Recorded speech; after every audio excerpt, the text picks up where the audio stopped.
서양이 동양에게 삶을 묻다. 웨인 다이어의 노자 읽기.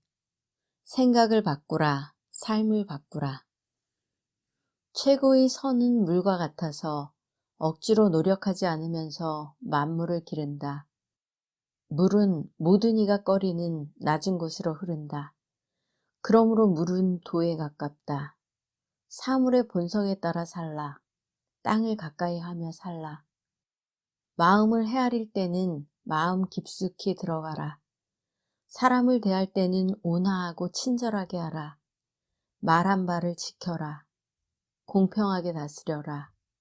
거동함에 있어서는 때를 잘 살펴라. 본성에 따라 사는 사람은 사물의 이치에 맞서지 않는다. 언제나 해야 할 일의 진실을 알고 현재의 순간과 조화를 이룬다. 흐름을 따르는 삶. 노자의 가르침에서 도와 물은 같은 의미다. 당신이 물이고 물이 곧 당신이다. 어머니의 몸속에서 보낸 인생의 첫 9달을 생각해보라. 그 9달 동안 당신은 양수 속에서 영양분을 공급받으며 살았다. 당신 안으로 흘러들고 당신의 움직임에 따라 출렁이기도 하는 양수야말로 조건 없는 사랑의 전형이다. 당신 몸의 75%는 물로 이루어져 있으며 나머지 부분도 근육의 형태를 가진 물이다. 우리가 당연하게 여기는 이 액체 에너지의 신비롭고 불가사의한 본질에 대해 생각해보자. 물은 움켜쥐려 하면 어느새 교묘히 빠져나가지만 그 안에 가만히 손을 담그면 쉽게 그것을 느낄 수 있다. 물은 고이면 탁해지고 흐르면 맑아진다. 물은 높은 곳을 찾지 않고 가장 낮은 곳을 찾아 머문다. 물은 강으로 흐르고 바다로 향하는 줄기에 합류한다. 그러고는 다시 비가 되기 위해 하늘로 오른다. 물은 아무것도 꾸미지 않고 사사로움을 추구하지도 않는다. 물은 동물과 식물을 돌보려는 생각도 없고 땅을 비옥하게 만들려는 계획이 없다. 우리의 갈증을 달래주거나 우리로 하여금 수영하고 배를 타고 스키를 타거나 스쿠버 다이빙을 하게 해주려는 마음도 없다. 이는 그저 물 자신의 일을 하고 생긴 그대로 존재하는 데서 비롯된 이로움일 뿐이다. 도는 물과 당신의 유사점을 분명히 인식하라고 요구한다. 당신이 바로 물이다. 물처럼 살라. 생명을 불어넣어 당신을 지탱하는 물과 같이 살라. 만물의 본성에 따라 평온하게 생각하고 행동하라. 당신은 온화하고 다른 사람으로 하여금 그들이 가고 싶은 곳으로 가게 하며 그들이 원하는 대로 사는 것을 방해하지 않는다. 영원한 흐름을 믿고 본성에 솔직해지며 약속을 지켜야 한다. 또한 모든 일을 공평하게 대해야 한다. 생명을 지탱하는 물이 어떻게 흐르는가를 지켜봄으로써 이러한 모든 교훈을 얻을 수 있다. 물은 꾸밈없이 수수하게 흐르고 자신의 할 바를 정확하게 알고 현재와 조화를 이루며 있는 그대로 존재하는 데서 그 이로움이 나온다. 노자는 도덕경의 8장을 통해 이러한 메시지를 남긴다. 물처럼 흐를 때 자연의 이치에 따라 소통할 수 있다. 지식은 교환되고 학문은 모든 일을 이롭게 하는 방향으로 진보한다. 자신을 다른 사람보다 더 중요하게 여기지 않도록 주의하라. 특히 배우지 못하거나 가난하거나 몸이 아픈 소외된 사람들을 끌어안아라. 모든 이가 꺼리는 낮은 곳으로 가서 마음을 열어라. 당신이 만나는 모든 사람들 속에서 도를 찾아라. 받아들임, 온화함, 친절함이 당신을 통해 다른 사람에게 흘러가도록 하라. 안달하지 않음으로써 존중받게 될 것이다. 다른 사람의 삶을 조정하지 않는데 최선을 다한다면 도의 자연스러운 질서와 조화를 이룬 평화를 얻을 것이다. 물처럼 되라. 물은 그저 흐르기만 할 뿐 아무것도 이루려 하지 않지만 그로 인해 수영하고 낚시하고 서핑하고 마시고 텀벙거리고 뿌리고 떠다니는 등 헤아릴 수 없이 많은 이로움을 만들어낸다. 생각이 자유롭게 떠다니도록 하라. 무언가를 얻기 위해 다투는 삶 또는 무언가가 되기 위해 애쓰는 삶은 잊어버려라. 우리 몸의 모든 부분을 구성하는 물처럼 살라. 물은 답을 알고 있다 해서 에모토 마사루는 우리가 곧 물이고 물은 자유로워지고자 한다고 말한다. 그는 물을 존중하고 사랑함으로써 물의 결정화 과정을 바꿀 수 있음에 주목했고 물이 반응하는 방식을 탐구했다. 사랑, 감사, 그리고 아름다움이라고 새겨진 그릇에 담으면 물은 아름답게 빛나는 결정체가 된다. 그러나 미움, 비난, 악함이라고 새겨진 그릇에 담으면 결정체는 산산이 깨지고 뒤틀리고 혼란스럽게 보인다. 에모토의 작품에 함축된 의미는 놀랍다. 의식은 우리 안에 자리하고 있고 우리 몸의 대부분은 물이 차지하고 있으므로 우리의 균형이 무너진다면 우리가 살고 있는 세상과 그 너머에 파괴적인 영향을 미칠 수도 있다. 우리를 창조한 영원한 도에게는 나는 목마른 자에게 쏟아지는 생명의 물이다 라는 말이 어울릴지도 모르겠다. 지금 도를 행하라. 조용히 물 한 잔을 마셔보자. 한 모금씩 마실 때마다 강물이 동물에게, 비가 식물에게 하듯 삶을 번성하게 하는 방식으로 남을 이롭게 하겠다고 다짐하라. 자연스럽게 흐르며 당신을 이롭게 하는 물이 주변에 얼마나 많이 흐르고 있는지 주의 깊게 살펴보라. 삶을 지탱하고 멈추지 않고 흐르는 물에 감사의 기도를 올려라. 구본영의 노자 읽기, 노자의 무의경영 1. 있기도 하고 없기도 한 딜레마를 즐겨라. 노시는 길에 대해서 희망처럼 있기도 하고 없기도 한 것이라고 말했다. 없던 길도 사람이 걸어 다니면 생기고 있던 길도 사람이 다니지 않으면 사라진다. 마찬가지로 도란 만물의 어미이면서도 체험한 자에게는 있고 체험하지 못한 자에게는 없다. 재미있는 것은 도덕경이라는 책을 썼다는 노자 역시 있기도 한 인물이고 없기도 한 인물이다. 사마천의 사기열전의 노자는 초나라 고현 여양 고긴니 사람이며 성은 이씨이며 이름은 이로써 주나라 장서를 관리하는 사관이었다고 기록되어 있다.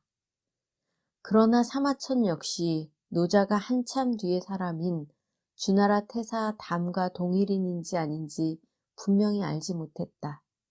사마천의 시대에도 혹자는 노자가 태사 담과 동일인이라고 말하고 혹자는 그렇지 않다고 주장하고 있었던 것이다. 또 어떤 사람은 노자의 성이 이씨가 아니라 노씨였을 것이라고 주장한다. 사마천이 노를 이씨로 착각했을 것이라는 것이고 다른 제자백가처럼 사람의 성을 따 썼을 것이기 때문에 노자 역시 노씨였을 것으로 추론하기도 한다. 도덕경이라는 책 역시 노자가 쓴 책이기도 하고 아니기도 하다. 사마천의 사기열전에 따르면 노자는 오랫동안 주나라에 살다 나라가 쇠락하자 그곳을 떠났다고 한다. 그가 함곡간에 이르자 그곳의 관령이었던 윤이라는 사람이 선생께서 은둔하시려면 저를 위해 좋은 글을 남겨주십시오 라고 부탁하자 도덕경 상하건을 지어 도와 덕의 의미를 5천자로 남기고 떠났다 한다. 그러나 다른 설이 분분하다. 어떤 사람은 태사담이 지은 것이라 하고 또 다른 사람들은 장자의 제자들이 모은 것이라고도 하고 여부리의 논객이 편찬한 것이라고도 한다. 그러나 논어 역시 공자가 죽은 뒤 제자들에 의해 엮어졌듯이 도덕경도 그 바탕은 노자의 가르침이되 제자들이 책으로 엮은 것으로 이해하는 것이 무난한 설로 짐작된다. 노자라는 사람, 도덕경이라는 책, 그리고 노자 사상의 핵심인 돈은 모두 있기도 하고 없기도 한 것이다. 돈은 만물의 근원이며 만물보다 먼저 존재하는 천하의 어미지만 그 이름을 알 수 없다. 그래서 억지로 이름을 붙여 도라고 불렀다. 억지 이름을 가져다 붙였으니 이름이 있는 것이기도 하고 없는 것이기도 하다. 도는 시공을 초월한 무형의 실제이며 보이지도 않고 들리지도 않고 만질 수도 없지만 언제까지나 존재하며 어디서나 작용하는 자연의 작동 원리이다. 자연이라는 실체를 작동시키는 소프트웨어가 바로 도인 것이다. 도는 스스로 존재하기 때문에 자연을 쫓는다라고 표현한다. 노자 사상의 핵심인 무의자연은 바로 그런 뜻이다. 경영 역시 있기도 하고 없기도 하다. 억지로 밀어붙이면 이룰 것 같지만 억지로 해서 얻는 것은 없다. 자연의 섭리는 간단하다. 땅을 파고 씨를 뿌리고 물을 준다. 이것이 땀이다. 그리고 기다린다. 이것이 인내다. 그 다음에야 얻는 것이다. 땀을 흘리고 때를 기다리면 얻는 것이 자연의 법칙, 바로 도다. 무의는 아무것도 하지 않는 것이 아니다. 자연의 법칙을 따르라는 것이다. 무의 경영이란 심을 때에 맞춰 심고 정성을 다해 보살피고 때를 기다리라는 뜻이다. 무의 경영이란 심지 않은 것을 기다리지 말고 익지 않은 것을 따지 말라는 뜻이다. 무의 경영이란 씨앗 속에서 그 열매를 보는 것이다. 지금 보이지 않는 미래를 믿는 것이다. 무의 경영이란 그 열매를 따서 먹되 씨 과일까지 다 먹어치우지 않고 남겨 다음 해에 땅에 심는 것이다. 치열하게 살되 이야기의 끝을 얘기하고 지금을 다 쓰지 않고 나누어 미래를 위해 남겨두는 것이다. 있기도 하고 없기도 한 것, 이것이 삶의 패러독스이며 딜레마이기도 하다. 우리는 이것을 품을 수 있어야 한다. 삶은 그 자체로 혼돈과 딜레마다. 무의 경영은 자연 원칙을 따름으로써 자연이 되고 딜레마를 품음으로 인해 다시 딜레마에 빠지는 것이다. 나는 삶의 기쁨과 감탄이 바로 묘하게 감기고 풀리는 것에서 온다고 생각한다. 그래서 삶은 시인 것이다. 행간을 건너뛰는 텅 빈 공간들은 논리와 이성으로 채울 수 없다. 그 시면을 지배하는 것은 우연과 운명이다.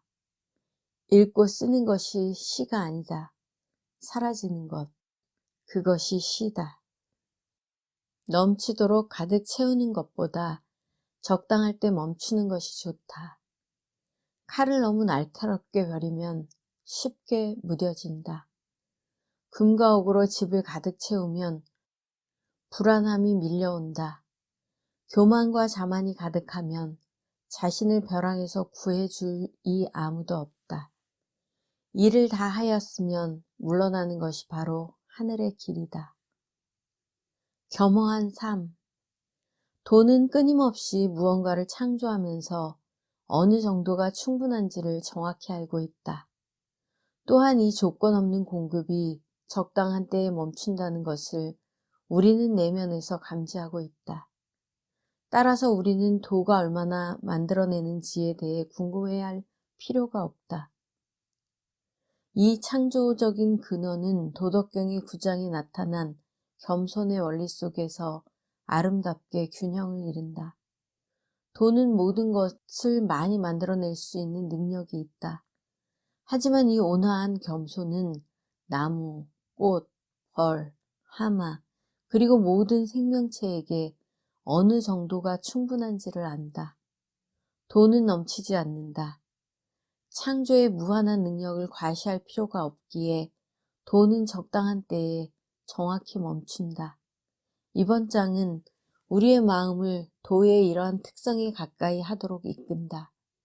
넘치는 것이 결국 결핍이라는 사실을 깨닫게 되면 소유, 쾌락, 교만 등의 행위들로 가득 찬 삶은 도가 아닌 에고를 따르는 삶임을 알게 된다.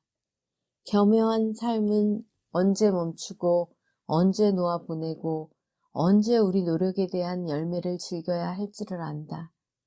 따라서 더 높은 지위, 더 많은 재산, 더 강한 권력, 더 많은 권한은 물질을 쫓는 것은 이미 잘 갈아놓은 칼을 또다시 숫돌에 가는 것만큼이나 어리석다고 말한다.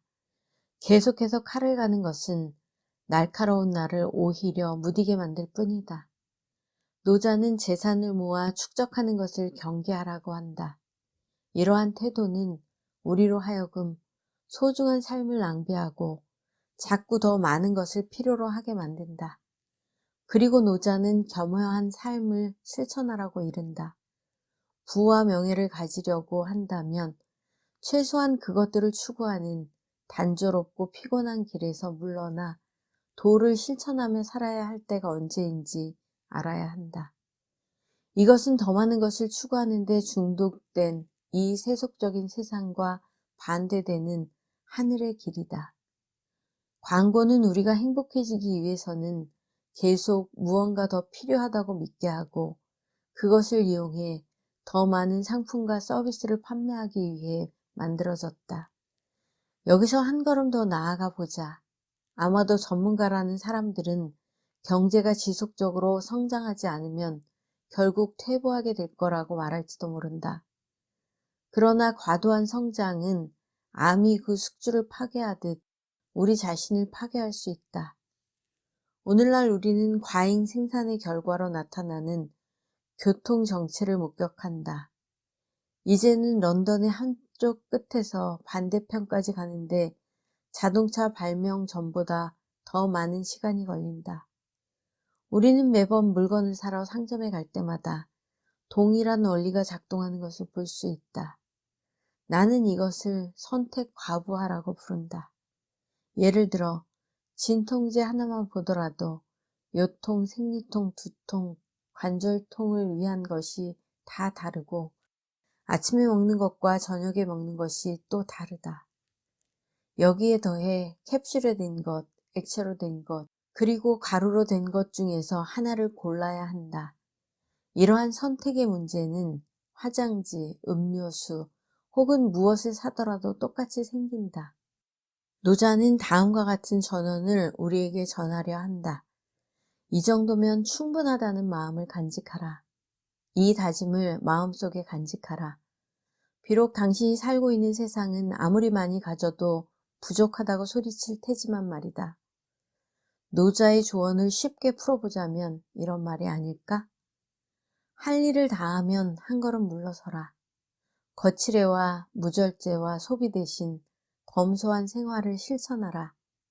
서구 사회, 그 중에서도 미국의 비만 문제는 바로 이 도덕경 구장의 단순한 지혜를 이해하지 못한 결과라고 할 수 있다.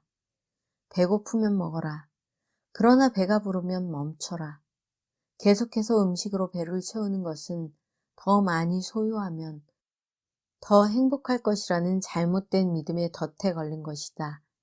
성공을 상징하는 것으로 자신을 과도하게 치장하는 것 역시 이와 같다.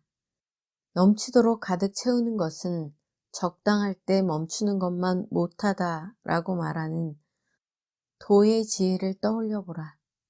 이 정도면 충분하다는 마음은 그냥 충분한 것이 아니라 도의 완전함과 일치하는 것이다.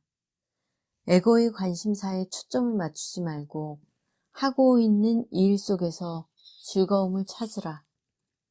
에고는 당신이 한 일에 대해서 점점 더 많이 보상받기를 원한다.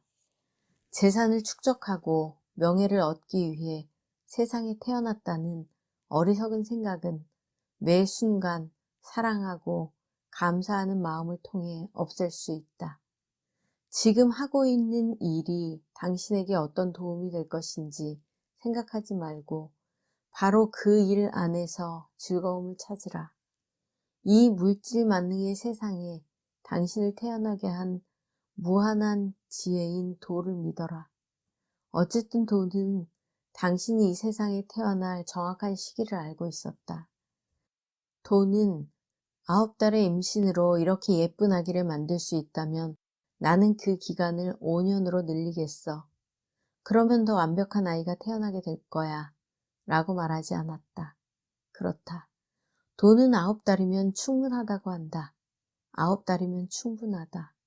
더 이상의 시간은 필요 없다. 더 많은 것을 소유하고 싶은 유혹이 당신을 찾아오면 잠시 하던 일을 멈추고 도를 생각하라. 이 창조의 원리는 할 일을 다하면 거기서 멈춰야 한다는 것을 충분히 알고 있다. 노자는 말한다. 이것이 바로 하늘의 길이다. 왜 굳이 하늘의 길을 거스르려고 하는가? 지금 도를 행하라. 다음 식사 때는 먹는 양을 조절해보자. 우선 음식을 조금 먹은 후에 아직도 배가 고픈지 스스로에게 물어보라. 만약 배가 고프지 않다면 거기서 멈춰라. 그러고는 잠시 기다려보라. 만약 더 이상 허기가 느껴지지 않는다면 거기서 식사를 끝내라. 이렇게 해봄으로써 당신은 도덕경 9장의 마지막 문장을 실천하게 될 것이다. 일을 다 했으면 물러나는 것이 바로 하늘의 길이다.